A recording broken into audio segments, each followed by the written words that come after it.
পলাতক সাবেক রেলমন্ত্রী মুজিবুল হকের বাড়িতে ভাঙচুর ও অগ্নিসংযোগ করা হয়েছে।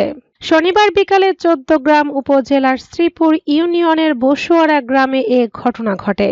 সন্ধ্যায় পুলিশ এবং যৌথ বাহিনী ঘটনাস্থল পরিদর্শন করেছে। বিষয়টি নিশ্চিত করেছেন থানার ভারপ্রাপ্ত কর্মকর্তা মোহাম্মদ হিলাল উদ্দিন আহমেদ। শনিবার বিকালে একদল যুবক মিছিল করতে করতে মুজিবুল হকের বাড়িতে প্রবেশ করে। এ সময় বিলাসবহুল বাড়িটির কাচের জানালা, চেয়ার টেবিল ভাঙচুর ও লেপ তোশকে আগুন দেয়। এছাড়া বাইরে পড়ে থাকা একটি মোটরসাইকেলে অগ্নিসংযোগ করে। এ বিষয়ে ১৪গ্রাম থানার ভারপ্রাপ্ত কর্মকর্তা হিলাল উদ্দিন বলেন, সাবেক এমপির বাড়িতে হামলা ও ভাঙচুরের খবর পেয়ে ঘটনাস্থলে অবস্থান করছি।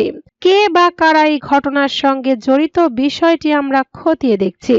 স্থানীয় এক যুবক জানান, শনিবার আসরের নামাজের পর একদল যুবক সন্ত্রাসীদের আস্তানা ১৪গ্রামে থাকবে না স্লোগান দিতে দিতে মুজিবুল হকের বাড়িতে প্রবেশ করে। এরপরই তারা ভবনের নিচ তলার চেয়ার টেবিল সহ বিভিন্ন আসবাবপত্র ভাঙচুর করে। পুনরায় তারা মিছিল করতে করতে বাড়ি থেকে বের হয়ে যায়। এদিকে গত ১৭ বছরের টেন্ডারবাজি, চাঁদাবাজি ও লুটপাট করে আওয়ামী লীগ যে টাকা কামাই করেছে সেই টাকার লোভে না পড়ার জন্য নিজ দলের নেতাদের কঠোর হুঁশিয়ারি দিয়েছেন বিএনপির কেন্দ্রীয় সাংগঠনিক সম্পাদক শামা ওবায়দ ইসলাম। শামা ওবায়দ বলেন, গত ১৭ বছর আওয়ামী লীগ শুধু টিআরজিআর খাইছে, সাধারণ জনগণের কোনো উন্নয়ন তারা করেনি।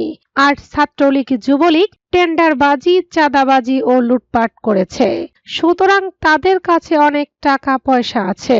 বিএনপি নেতারা ওই টাকার লোভে পড়েন না। যদি জিয়াউর রহমান, তারেক রহমান ও খালেদা জিয়ার আদর্শ লালন করে থাকেন তাহলে লোভে পড়া যাবে না। তিনি বলেন, শুধু আওয়ামী লীগ নয়, বিএনপির যারা গত ১৫ বছর আমাদের সাথে ছিল না, লোভে পড়ে সেই বেঈমানদেরও দলে জায়গা দেওয়া যাবে না। যদি তারা দলে আসতে চায় তাহলে পেছনের চেয়ারে পরীক্ষা দিয়ে আসতে হবে। শামা ওবায়দ আরো বলেন, শেখ হাসিনা পালিয়ে গেলেও তার দোসররা এখনো ষড়যন্ত্র করছে। তারা নানাভাবে আমাদের মধ্যে ঢুকে বিশৃঙ্খলা করার চেষ্টা করছে। অতএব সকলকে সতর্ক থাকতে হবে।